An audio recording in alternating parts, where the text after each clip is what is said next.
सर्वांना नमस्कार. दूरशिक्षण आणि ऑनलाईन शिक्षण केंद्र शिवाजी विद्यापीठमध्ये BA भाग 2 सत्र 4 मध्ये इतिहास विषय निवडलेल्या विद्यार्थ्यांसाठी आयोजित या ऑनलाईन मार्गदर्शन सत्रामध्ये, ज्याला आपण ओरिएंटेशन सेशन म्हणतो, तर त्यामध्ये आपलं सर्वांचं स्वागत आहे. आजचं ओरिएंटेशन सत्र जे आहे, मार्गदर्शन सत्र, आपण नेहमी काय करतो की प्रत्येक सेमिस्टर ज्यावेळी तुमचा सुरू होतो तर त्याच्यापूर्वी आपण एक या पद्धतीनं ऑनलाईन मार्गदर्शन सत्र घेतो. त्याला आपण ओरिएंटेशन सेशन असं इंग्लिशमध्ये म्हणतो. तर यामध्ये आपण काय करतो की आपला या सेमिस्टरमध्ये आपण नेमकं काय काय करणार आहोत, कुठले पेपर आपल्याला आहेत, कुठल्या पद्धतीच्या ऍक्टिव्हिटीज किंवा असाइनमेंट्स आहेत, कधी मिळणार आहेत, परीक्षा कधी आहे, परीक्षेचा फॉर्म कसा भरायचा आहे किंवा कधी भरायचा आहे, या आणि मागच्या आपली जी सेमिस्टर 3 ची जी काही परीक्षा झाली तर त्या परीक्षेचा फीडबॅक, म्हणजे तुमच्याकडनं तुम्हाला नेमकी परीक्षा कशी गेली, काय अडचणी आल्या, तर या संदर्भातल्या ज्या काही चर्चा आहे ती करण्यासाठी आपण या ऑनलाईन ओरिएंटेशन सेशनचं आयोजन केलेलं आहे.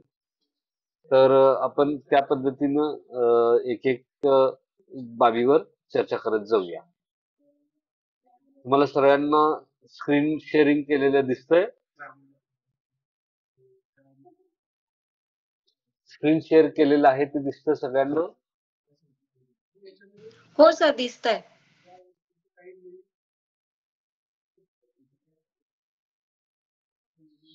तर पहिला जो मुद्दा आहे तो म्हणजे आपलं जे काही परीक्षा झाली, सेमिस्टर आता 1 पडलं इथं.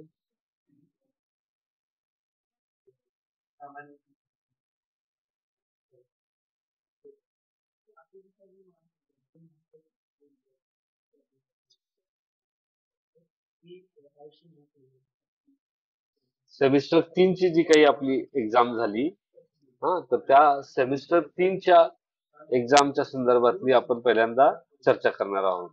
तुम्हाला तो पेपर कसे गेलेत किंवा काय अडचणी आल्या, तर त्याचा फीडबॅक तुमच्याकडनं मिळाला तर आपल्याला काय त्याच्यामध्ये तुम्हाला अडचणी असतील, काही शंका असतील किंवा निकालाच्या संदर्भात काही शंका असतील किंवा परीक्षेच्या स्वरूपाबद्दल, त्याच्यामध्ये उत्तरांच्या बद्दल काही शंका असतील तर त्याच्यावर आता आपल्याला चर्चा करता येईल. ठीक आहे. तर तुमच्याकडनं तो फीडबॅक मला हवा होता. बोला, तुम्हाला काय अडचणी आल्या, काही शंका आहेत परीक्षेच्या, म्हणजे जी आपली परीक्षा आता झालेली आहे सेमिस्टर 3 ची, त्या संदर्भात.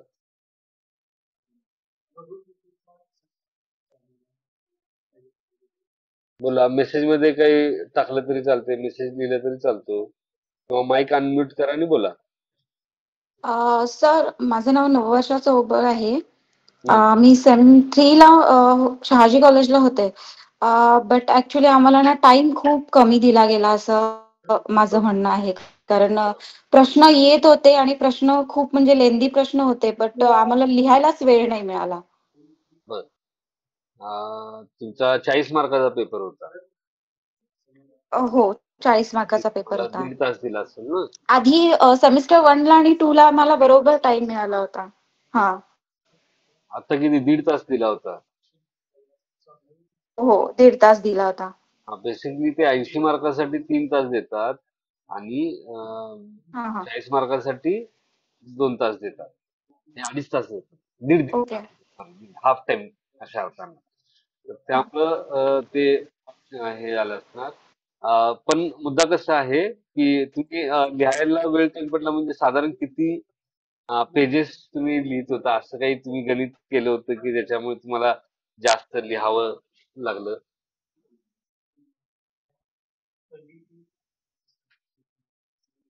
हॅलो. जेवढे होते म्हणजे क्वेश्चनचं जेवढं आन्सर लिहायला लागत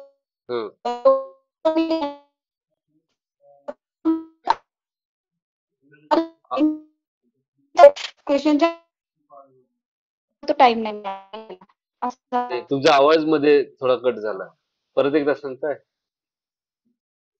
हा, ऍक्च्युली काय झालं सर की आम्हाला जेव्हा क्वेश्चन पेपर दिला गेला ना, क्वेश्चन लेंदी होते. त्याच्यामुळे 2-3 पानाचा एक क्वेश्चन म्हणजे आन्सर होतं. तर बरं. ते क्वेश्चन लिहिता आमचे खालचे जे 2-3 प्रश्न होते ते सुटले गेले. त्याचा अर्थातच आमच्या मार्क्सवर परिणाम झाला आहे सर. 2-3 प्रश्न म्हणजे एक तुमचा एक ऑब्जेक्टिव्ह टाइपचे प्रश्न असणार पहिले, टिपा आणि मग हां, त्याच्यानंतर लघुत्तरी आणि ऑब्जेक्टिव्ह टाइपला काही इश्यू नव्हता सर. ऑब्जेक्टिव्ह टाइप काय ते 5 मिनिटात प्रश्न आमचे झाले होते बरं. आणि बाकीचे जे प्रश्न होते ना, ते मोठे-मोठे होते. एकाचा answer at least 2 page, 3 page असं आन्सर होतं. एका प्रश्नाचं. नाही खरं टिपा साधारण 1 पेज वगैरे लिहायचे असतात. 1 ते 1.5 पेज खूप झालं हां, टिपा लिहिताना. ठीक आहे. बरोबर. हां. हं, आणि ज्यावेळी आपण दीर्घोत्तरी हे लघुत्तरी प्रश्न आहे त्याच्यामध्ये तुम्हाला. बरोबर. तर हां. लघुत्तरी प्रश्न आहे त्याच्यामध्ये साधारण 2 पेजेस पण खूप झाले. कारण मुळात परत ते किती 10 मार्काला आहेत ना? बरोबर? हो, 10 हो, मार्काला 2 बरोबर. असतील. पण बरोबर. सर मुद्दे पूर्ण मांडावे लागतात ना, तर मुद्दे मांडता आम्हाला टाईमच अजिबात नाही. म्हणजे मीच नाही, तर माझ्या एक्झाम सेंटरमध्ये जेवढे होते, ते सगळ्यांची कंप्लेंट होती, की टाईम नाही पुरला. कारण आम्हाला सेमिस्टर 1 आणि सेमिस्टर 2 ला बरोबर 2 तास दिले होते. आम्हाला 2 तास द्या, एवढंच आमची म्हणजे इच्छा आहे. तर ते परीक्षा विभागाकडे तुम्हाला त्याच्या संदर्भात विनंती अर्ज वगैरे करावा लागतो. ओके. हं. तर तसं बघा तुम्ही काय करता येतं ते. आणि शेवटी ओके सर. तिकडनं हे होतंय आणि दुसरी काय गोष्ट आहे की आता ते 2 तास कोरोना नंतरच्या काळात साधारण झालेलं असावं असं मला वाटतंय. आणि ते 80 हां. मार्काला 3 तास आणि मग 40 मार्क असेल तर त्याचा निम्मा वेळ. असंच बरोबर. जेव्हा 80 मार्काचा सर पेपर असतो, तेव्हा ऑब्जेक्टिव्हज खूप असतात. मे बी ग्रामर्स वगैरे असतात. तर 80 मार्काला आम्हाला काही प्रॉब्लेम म्हणजे मराठी किंवा ह्याच्यामध्ये तर खूपच म्हणजे घाई-घाई झाली असं लिहिता. इंग्लिशचा पेपर, मराठीचा पेपर हं. खूपच घाई झाली या टाईम्सला आणि ही हिस्ट्री तर ही बिलकुल आम्हाला खूपच म्हणजे क्वेशन्स खूप आमचे सुटले गेले. आणि अ, नंतर हीच कंप्लेंट आली, की सगळ्यांची, की आम्हाला लिहिता म्हणजे येत होतं क्वेशनचं आन्सर पण आम्हाला लिहिता नाही आलं. आम्हाला एक 15-20 मिनिटं जरी वाढवून दिले, तरी खूप झालं. त्याच्यासाठी तुम्हाला परीक्षा विभागाकडे विनंती अर्ज करावा लागेल. ठीक आहे? ओके, तसं बघा ओके. तुम्हाला काही करता आलं. हं? Okay. Thank you sir. Okay. बरं.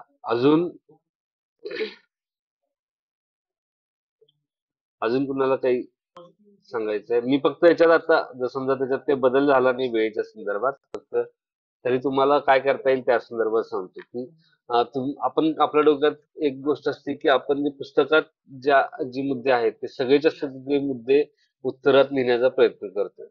बरोबर आहे. तर प्रश्न समजा प्लेन प्रश्न असेल, म्हणजे वर्णन करा, स्पष्ट करा. आणि त्याच्यात म्हणजे तुम्हाला त्याच्यात विश्लेषण करा असं समजा प्रश्न आला. थोडं अनॅलिटिकली तुम्हाला हे मांडा असं सांगितलं असेल, तर तिथं मात्र तुम्ही थोडं तुमच्या भाषेत जर लिहायचा प्रयत्न केला ना, तर तुम्हाला थोडं उत्तर कॉम्पॅक्ट करता येतं. तर तसं थोडं प्रयत्न करता येतो का बघा म्हणजे ट्रायल बेसिसवर पण. ठीक आहे?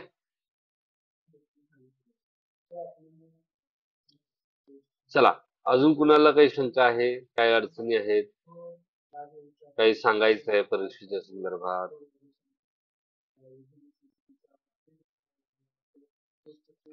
बोला.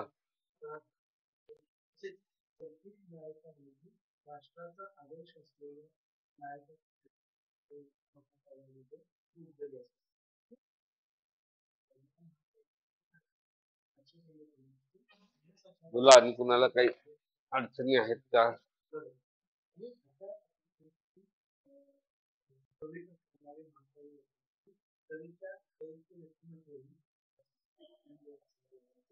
परीक्षेसंदर्भात कुणाला काही म्हणायचं नाही?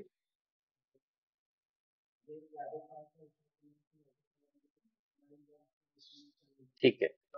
आता सेमिस्टर 4 त्याच्या परीक्षेच्या संदर्भात. तर परीक्षा कधी आहेत त्याच्याबद्दल काय अजून परीक्षा विभागाकडनं तारखांच्या संदर्भात आपल्याला काही कळालेलं नाहीये. पण परीक्षा फॉर्म भरण्याच्या संदर्भातल्या सूचना परीक्षा विभागाकडनं आलेल्या आहेत. त्याचं परिपत्रक आलेलं आहे आणि फॉर्म पण भरता येतो. तर तुमच्यापैकी सगळ्यांनी भरलेला आहे का फॉर्म? ज्यांनी भरलाय त्यांनी हात वर करा. म्हणजे मला लक्षात येईल. हँड रेज करा. किती जणांनी भरलाय? सर परत फॉर्म भरायचा आहे की आधीच भरला होता तोच चालेल? म्हणजे नाही आम्ही नाही सेम नाही वन सेम. नाही नाही, तोच भरायचा आहे, परत भरायचा आहे. तुम्हाला सेमिस्टर ओके. वाईज फॉर्म भरायचे आहेत. येते लक्षात? प्रत्येक सेमिस्टरच्या वेळी आपण फॉर्म भरायचा. Okay okay sir. आता जर समजा ह्याच्यात मी जे सांगितलं त्याच्यामुळे तुमच्या ह्याच्यात काय बदललं असेल तर हात खाली घ्या.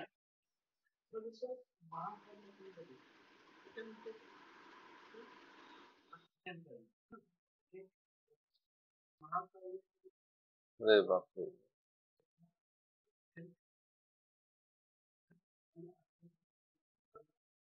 तुमच्यापैकी फक्त 3 जणांनी फॉर्म भरले, 3 ते 4 जणांनी हा फॉर्म भरलेला आहे.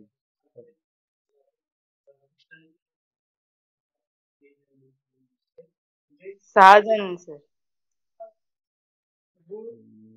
6 जण दिसत आहेत.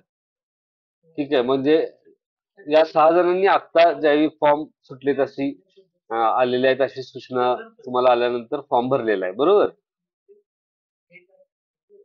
तर इतरांनी अजून फॉर्म भरलेला नाहीये, म्हणजे जवळपास 10 जणांनी तरी या आता मीटिंग मध्ये आहेत त्याच्यातले 10 जणांनी फॉर्म भरलेला नाही असं दिसतंय. हा, तर तुम्हाला एक गोष्ट लक्षात घ्या, तुम्हाला प्रत्येक सेमिस्टरला तुमचा एक्झाम फॉर्म भरायचा असतो. प्रत्येक सेमिस्टरला, म्हणजे आता सेमिस्टर ज्यावेळी तुम्ही ऍडमिशन केलं त्याच्यानंतर एक्झाम फॉर्म भरला होता तो तुम्ही सेमिस्टर 3 चा एक्झाम फॉर्म भरलेला होता. आता तुम्ही सेमिस्टर 4 चा एक्झाम फॉर्म भरायचे आहे. आता एक कसं असतं, सेमिस्टर 4 च्या एक्झाम फॉर्म मध्ये तुमचे सेमिस्टर 4 चे पेपर आणि सेमिस्टर 1, 2, 3 याच्यामधलं काही बॅकलॉग असेल तर त्याचे पेपर असं ते एकत्र भरायचं असतं. येते लक्षात? तर तुम्ही फॉर्म भरण्याच्या दृष्टिकोनातून फॉर्म आपल्याला पूर्ण करायचा आहे, भरायचा आहे, म्हणजे ही प्रोसेस पूर्ण करायची त्या दृष्टीनं आपल्या अभ्यास केंद्राशी संपर्क करून तुमचा जो लॉग इन आहे त्या लॉग इन मधनं तुम्हाला हा फॉर्म भरता येतो. त्या अभ्यास केंद्राशी कडून मार्गदर्शन घेऊन तुम्ही व्यवस्थितपणे हा तुमचा फॉर्म भरा. आणि तुम्हाला काही फॉर्म भरताना अडचण येत असेल तर तुम्हाला काल एक व्हॉट्सअपवर मेसेज पण आला असेल विद्यापीठाकडून. तुम्ही जर व्हॉट्सअप नंबर दिलेला असेल व्यवस्थित तर तुम्हाला तो मेसेज पण आला असेल, तुमच्या ग्रुपवर पण तो मेसेज आलेला असेल परीक्षा फॉर्मच्या संदर्भात. ठीक आहे, तर तो तुम्ही फॉर्म भरून घ्यायचा आहे. त्याच्या खाली डॉक्टर नितीन रणदिवे यांचा नंबर दिलेला सर आहे. तुम्हाला तर काही अडचण आली फॉर्म भरताना तर डॉक्टर नितीन रणदिवे यांच्याशी तुम्ही संपर्क करू शकता. बोला. सर आपण सेमिस्टर 1 मध्ये जे म्हणजे मी पास आहे सेमिस्टर सॉरी 3 मध्ये मी पास आहे, पण आपण पुढच्या आता सेमिस्टर 4चे जे फॉर्म भरणार आहेत ना त्यात विषय वगैरे चेंजेस तर काही नाही ना? नाही नाही, तुम्हाला आता त्याचे विषय येतील ना, तिथे विषय दिसतील तुम्हाला, वेगळे विषय असणार ना, प्रत्येक सेमिस्टरला वेगळे विषय असतात. जे म्हणजे 3 मध्ये दिलेत ना, फक्त एक्स्ट्रा एक वाढणार आहे फक्त. कुठला? तो स्टडीचा कोणता नवीन आला ना तो फक्त इथे आहे फक्त आम्हाला. तुम्ही करा ना, ते कॉलेज जे आहे ना कॉलेजकडून मार्गदर्शन करून भरा. आपले जे आता 2 पेपर झाले, 2 इतिहासचे 2 पेपर होतात आणि एक आयडीएसचा हा पेपर, इथे 2 आहेत. बरोबर? तेवढं असणार आहे आणि एक एसएससीचा पेपर. तर तुम्ही आता इतिहासचा स्किल एनहान्समेंट घेतला तर तुम्हाला ते येणार. म्हणजे जे पहिले विषय आहेत तेच राहणार आहेत, फक्त ते काही एक्स्ट्रा वगैरे विषय असेल कॉलेजचा तेच. बरोबर. कॉलेजची व्यवस्थित ओके कम्युनिकेशन करून घ्या ते. ठीक आहे. ओके आता ओके सर. कुठले कुठले विषय दिले सांगा मला जरा. आता आता मी सेमिस्टर 3 ला 2 मराठी, 2 हिस्ट्री, एक इंग्लिश कंपल्सरी, एक कोऑपरेशन आणि हिस्ट्री हेरजम एक आहे. कुठलं? म्हणजे हॅलो हा शेवटचं पेपरचं नाव लक्षात नाही आलं मला. हिस्ट्रमेन हिरामेज काय तर दुसरा तो आहे आता. History of tourism in Maharashtra असं. हा हा तो आहे. अच्छा, तर आता history of tourism in India असा स्किल एनहान्समेंटचा पेपर म्हणायचा त्याला. हिस्ट्री ऑफ टुरिझम हा इन इंडिया असा जो पेपर आहे तो स्किल एनहान्समेंट. सोशल रिफॉर्मचा घेतला असेल ना पेपर तुम्ही? नाही, तुम्ही कोऑपरेशन घेतला म्हटलं ना. हा, कोऑपरेशन घेतलाय. सोशल रिफॉर्म आयडीएस मध्ये सोशल रिफॉर्म नाही घेतला. नाही घेतला. ठीक आहे, बघा म्हणजे तुम्ही कॉलेजशी चर्चा करून कसे पेपर घ्यायचे ते हे करू शकता. ठीक आहे, ओके, ठीक आहे सर. ओके.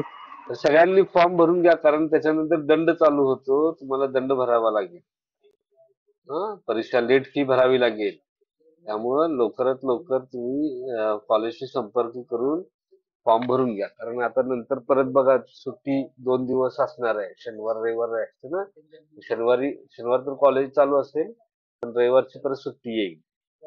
त्यामुळं लवकरात लवकर फॉर्म भरून घ्या, आणि काय अडचण आली तर तुम्हाला तुमच्या ग्रुपमध्ये डॉक्टर रणवीर सरांचा नंबर दिलेला आहे, तिथं तुम्ही त्यांच्याशी चर्चा करू शकता. ठीक आहे,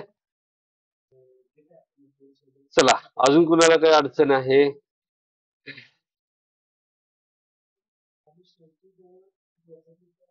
बोला, काय अडचण आहे अजून? काही शंका आहे एक्झाम आणि एक्झाम फॉर्म बद्दल?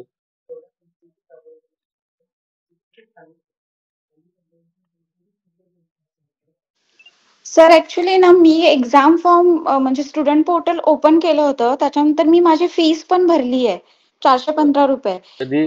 आणि जो आता तुम्ही बोललात ना हे एकच मिनिट, टुरिझम ऑफ इंडिया, एक मिनिट. तो तो एक सब हा सर, मी ऍक्च्युली एक्झाम फॉर्म भरलेला म्हणजे ओपन केला होता ना, तर तेव्हा जे सब्जेक्ट आहेत माझे, म्हणजे मी 3 हिस्ट्री दिले होते, 2 मराठी आणि 1 इंग्लिश असं माझे सब्जेक्ट होते, आणि महाराष्ट्र टुरिझम ऑफ महाराष्ट्र होतं बर, हिस्टॉरिकल, आणि आता हे ते टुरिझम ऑफ इंडिया आहे. मग तो मी एकच सब्जेक्ट मी सिलेक्ट केलाय, आणि अजून एक आम्हाला आहे एन्व्हायरमेंटल स्टडीज. तो सब्जेक्ट ऑलरेडी आम्हाला म्हणजे बुक्स दिलेला आहे, तर तो या सेमिस्टरला पेपर आहे म्हणून आधीच सांगितलं होतं. बर. तर म्हणजे अजून कोणता फॉर्म भरायचा आहे की हाच फॉर्म फक्त? एक्झाम फॉर्म, आता तुम्ही एक्झाम फॉर्म म्हणून भरता ना, तो फॉर्म. हा, ओके ओके. मग ते आता सबमिट ह्याला ऍडमिशन फॉर्म हे ऍडमिशनच्या सुरुवातीला असतं. त्याच्यानंतर ऍडमिशन. सेमिस्टर 3चा फॉर्म आपण भरतो काय, हा हा आणि ते हा, सेमिस्टर 3च्या परीक्षेच्या आधी, आणि मग सेमिस्टर 4च्या परीक्षे आधी सेमिस्टर 4चा एक्झाम फॉर्म, एवढंच आहे. Okay okay. फक्त मग ते फॉर्म मध्ये जे सब्जेक्ट दाखवलं तेवढंच येतं ना, कारण ऍडमिशन फॉर्म सारखं नाही आलं, हे वेगळं पेज ऍडमिशन होतं. फॉर्म वेगळा आहे ना, ऍडमिशन फॉर्म नाही येतो, ते एक्झाम ओके फॉर्म. ओके. अच्छा, तुम्ही काय करा, तुम्हाला काही शंका असेल तर रणधीर सरांशी बोलून घ्या. ठीक आहे, ओके ओके सर. हा, कारण त्याच्यामध्ये कसं आहे की दुसरे वेगवेगळे विषय इन्व्हॉल्व आहेत. तर त्याची माहिती तुम्ही ओके. घेऊ शकता. हा हा, चालेल. चला, ठीक आहे, मग एक्झाम फॉर्म वर तुमचं कुणाची काही शंका नाहीये ना? तर आपण आता पुढचा मुद्दा बघूया. तर हे तुमचे साधारण इतिहासाशी संबंधित विषय आहेत. यातला एन्शियंट इंडियन हिस्ट्री आणि कल्चर म्हणून जो विषय आहे, त्याचं पुस्तक आपण बनवत नाही दूरशिक्षण केंद्राच्या माध्यमातून. तर त्यामुळे शक्यतो तो विषय आपण देत नाहीये विद्यार्थ्यांना. तर social reform movement in Maharashtra हा जो पेपर आहे, तर याची मात्र आपण पुस्तकं बनवतो. तर तो तुम्हाला आयडीएसचा विषय म्हणून घेता येईल. आणि बाकी जे 2 आहेत ते इतिहासचे विषय आहेत. हिस्ट्री ऑफ मॉडर्न महाराष्ट्र आणि हिस्ट्री ऑफ फ्रीडम स्ट्रगल. आणि याशिवाय स्किल एनहान्समेंट कोर्समध्ये हिस्टॉरिकल टुरिझम इन इंडिया नावाचा पेपर आहे. बरोबर आहे, तर ते तुम्हाला करता येईल.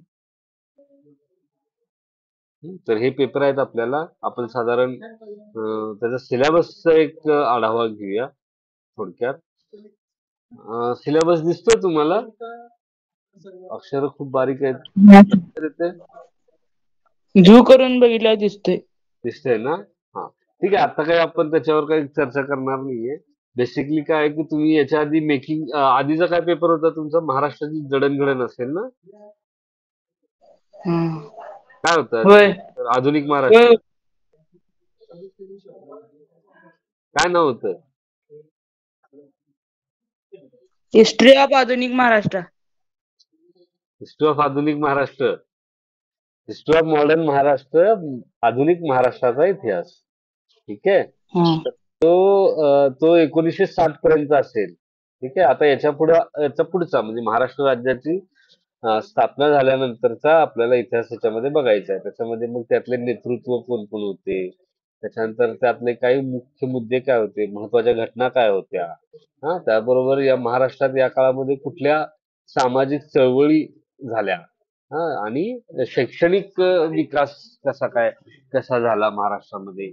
तर याचा एक आढावा आपल्याला या पेपरमध्ये घ्यायचा आहे. म्हणजे मागचा जो तुमचा पेपर होता त्याच पुढचं एक्सटेन्शन याच्यामध्ये तुम्हाला दिसेल. ठीक आहे.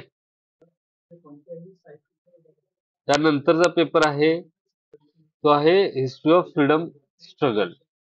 याच्यामध्ये काय करायचं आपल्याला की जे भारताचं स्वातंत्र्य लढा आहे त्याचा इतिहास आपल्याला याच्यातून अभ्यासायचा आहे. मागचा पेपर कोणता होता याच्यासोबत?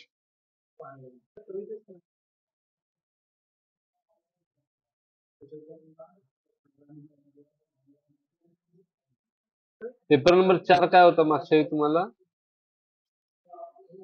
नाव सांगा मला पेपर नंबर 4चं.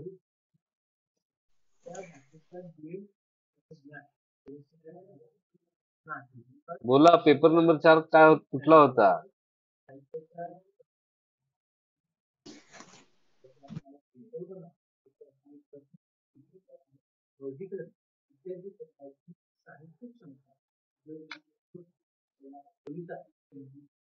कोण सांगेल पेपर नंबर 4 कोणता होता?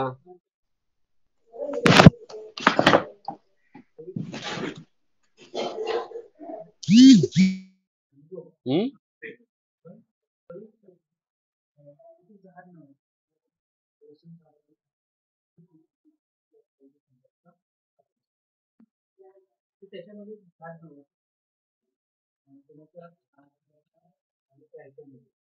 हिस्ट्री ऑफ इंडिया 1757 ते 1857 असा तुमचा पेपर होता.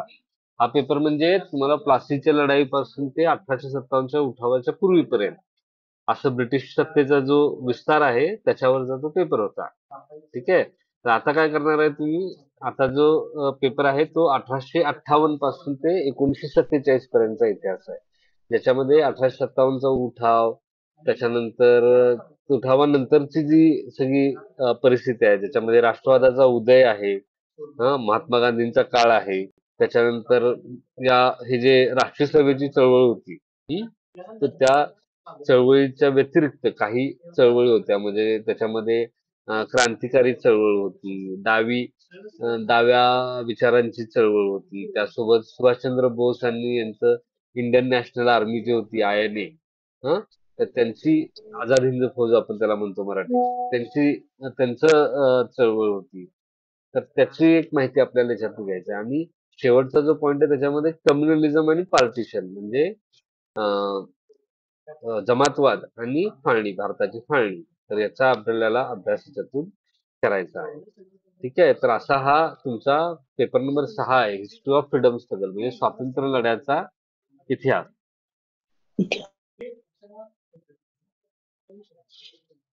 त्याच्यानंतर जो पेपर आहे तो सोशल रिफॉर्म्स इन महाराष्ट्र असा पेपर आहे, IDS चा पेपर.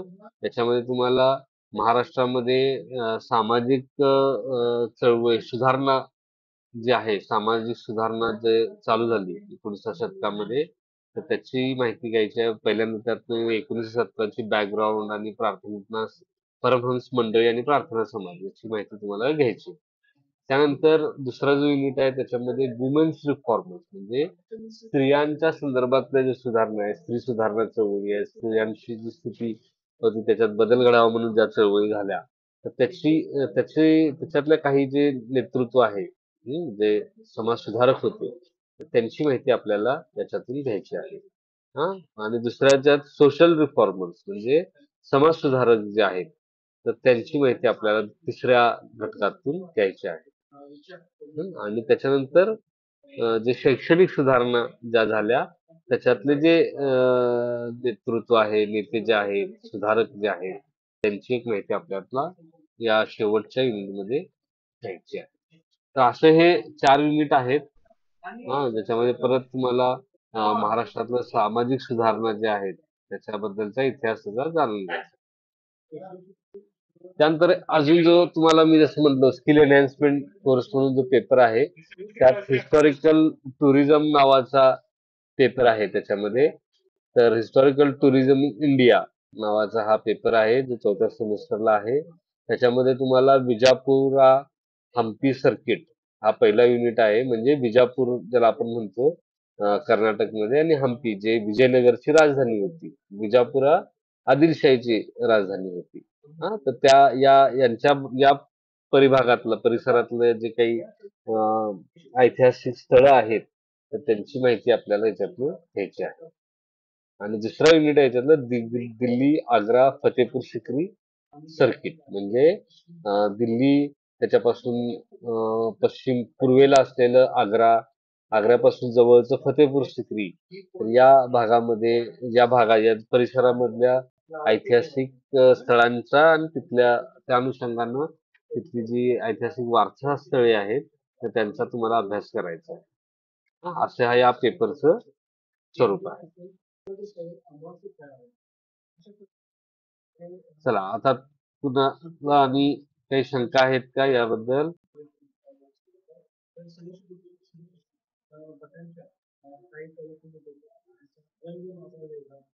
या संदर्भात काही शंका आहेत तुम्हाला?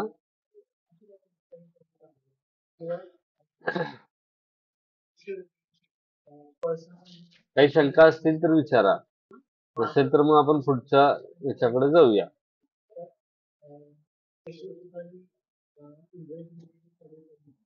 पुढच्या मुद्द्याकडे.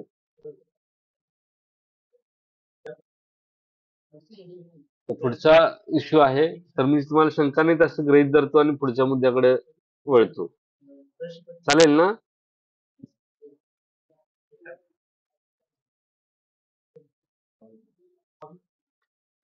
तर पुढचा मुद्दा आहे तो असाइनमेंटच्या संदर्भात. तुमच्या असाइनमेंटचे क्वेश्चन्स हे लवकरच तुम्हाला मिळतील. ते अपलोड केले की तुम्हाला त्या संदर्भात कळवलं जाईल. ठीक आहे.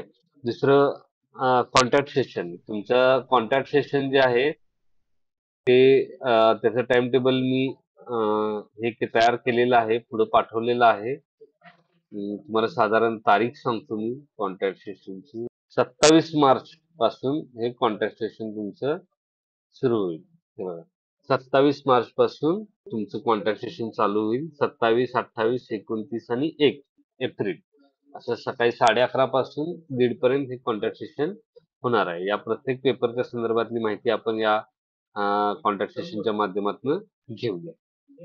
ठीक आहे. आता तुमच्या काही शंका असतील तर सांगा, नाहीतर मग आपण थांबूया. आहेत काही शंका? ठीक आहे. मग तुमच्या काही शंका नसतील तर आपण थांबूया. तुम्हाला मी बाकीच्या सगळ्या सूचना दिल्या आहेत. तुमचा फीडबॅक घेतलेला आहे.